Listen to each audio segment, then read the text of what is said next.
안녕하세요 여러분. 요즘 목이 칼칼하거나 기침이 자주 나시는 분들 계시죠? 특히 미세먼지, 초미세먼지, 음식 조리 중 나오는 유해가스, 흡연, 그리고 우리가 모르게 들이마시는 미세 플라스틱까지 우리 폐는 매일같이 공격받고 있습니다. 그런데 이 미세 플라스틱이 생각보다 더 가까운 곳에 있다는 사실 알고 계셨나요? 바로 종이컵과 일회용 티백입니다. 겉보기엔 종이처럼 보여도 대부분 내부에 얇은 플라스틱 코팅이 되어 있어서 뜨거운 물을 부으면 미세 플라스틱과 화학물질이 녹아 나올 수 있어요.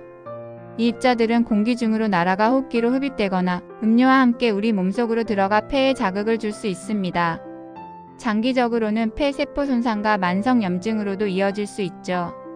그래서 요즘은 따뜻한 차를 마실 땐 스테인리스 컵이나 유리잔, 무코팅 천연 티백을 사용하는 게 좋습니다. 이처럼 보이지 않는 위험이 늘어난 요즘 우리 폐와 기관지를 부드럽게 감싸줄 자연의 처방, 그게 바로 볶음 맹문동 진액입니다.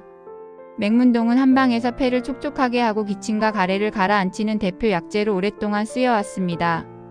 그런데 맹문동이 왜 그렇게 좋은 걸까요? 바로 사포닌과 뮤신 덕분입니다. 사포닌은 맹문동의 핵심 성분으로 우리 몸의 점막 보호 물질인 뮤신을 촉진시켜줍니다. 이 뮤신은 폐와 기관지 점막을 촉촉하게 유지하고 먼지나 미세입자, 세균 같은 불필요한 이물질을 밖으로 배출하는 역할을 하죠.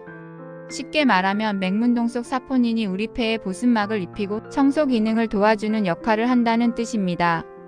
그래서 맹문동 진액을 꾸준히 마시면 폐와 기관지 안이 덜 건조해지고 미세먼지나 담배 연기로부터도 자연스럽게 방어력이 높아질 수 있는 거죠. 그럼 어떤 분들께 특히 좋을까요?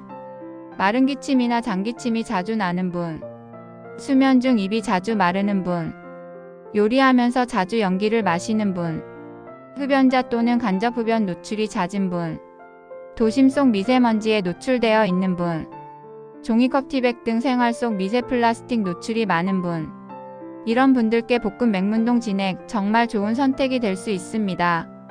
그럼 어떻게 만들까요? 볶음 맹문동은 깨끗하게 손질한 맹문동을 기름 없이 약한 불에 볶은 뒤 오랜 시간 정성껏 달여서 진액으로 만듭니다.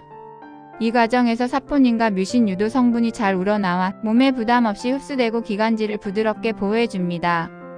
도라지, 대추, 생강 등을 함께 넣으면 맛도 깊고 효능도 배가 되죠. 그럼 어떻게 먹을까요? 볶음 맹문동 진액 이렇게 드시면 좋습니다. 섭취 시간은 하루 1, 2회 아침 식후 또는 수면 1시간 전, 공복에는 위에 부담이 될 수 있으니 피해주세요. 섭취 온도는 7, 80도 정도의 따뜻한 상태로 드시는 것이 가장 이상적이며 섭취 방식은 천천히 마시는 게 효과적입니다. 1회 섭취량은 성인 기준 1회 80에서 100ml 하루 2회 이내, 노약자 및 어린이 기준 1회 50ml 내외로 시작하는 것을 추천합니다. 그럼 맛있게 먹는 팁은? 기호에 따라 꿀 1작은술 넣어 마시면 더 부드럽고 도라지 진액과 함께 섞어 마시면 기관지 케어에 더 좋습니다. 아침 죽이나 미음에 소량 섞어 식사 대용으로도 활용 가능해요. 주의사항은? 당뇨나 지병이 있으신 분은 반드시 전문가 상담 후 섭취하세요. 직사광선은 피하며 개봉 후에는 냉장 보관 가능한 2, 3일 이내에 섭취하시는 것이 좋습니다. 기성 제품의 경우 방부제, 인공감미료, 색소가 들어간 제품, 설탕이 과하게 들어간 가공 진액, 제조 및 원산지가 불분명한 제품 등은 피해주시고 무첨가 및 무방부제, 사포닌과 유효 성분이 보존된 제품인지 꼭 확인하세요. 평소 머그잔과 텀블러를 이용하는 습관을 통해 우리 폐의 건강도 지키며 일회용 제품 사용까지 줄여 환경까지 지킬 수 있다는 점 잊지 마세요. 숨쉬는 것조차 걱정되는 요즘 우리 폐는 하루에도 수백 번 미세먼지와 독성 물질에 노출되고 있습니다. 하지만 볶음 맹문동 진액 한 잔으로 당신의 폐를 촉촉하게, 기관지를 부드럽게, 건강하게 케어할 수 있습니다. 작은 습관 하나가 건강을 바꿉니다. 오늘부터 하루 한 잔 볶음 맹문동 진액 시작해보세요. 오늘 영상이 유익하셨다면 좋아요와 구독 꾹 눌러주시고요. 여러분은 폐 건강을 위해 어떤 습관을 실천하고 계신가요? 댓글로 여러분의 노하우도 함께 나눠주세요. 다음 영상에서 더 좋은 이야기로 찾아뵙겠습니다. 감사합니다. 건강하세요.